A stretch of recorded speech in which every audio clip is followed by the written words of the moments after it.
Hello, magkano nakita ninyo sa Reels? Sa akin wala pa. Pero marami akong views. Yung recent post ko may 170 views. Meron ding 49 views. At meron ding 319 views. Pero wala man lang isang star. At wala din akong in-stream ads kasi hindi pa ako monetize doon. Pero tingnan natin yung isang platform na pinagkikitahan ko. Kung tingnan natin dito sa Dibas, kumita ba ako ngayon? Tingnan natin dito sa notification. Sabi dito, 1 hour ago, merong 23 cents. Another 1 hour ago, 21 cents. Another 1 hour ago, $1.15.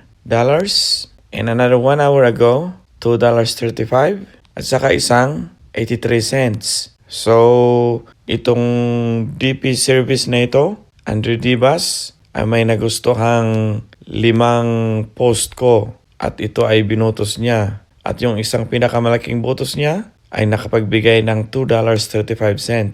At saka yung pangalawa ay $1.15. Yung isa naman ay 83 cents. So, how easy is that? Sa isang oras lang ang pagitan ay alam mo na kung magkano ang nakikita mo. So, kung interesado kayo, just flick me a message dito sa page natin at i-guide ko po kayo para kayo din ay makapag-gain ng mga ganitong earnings.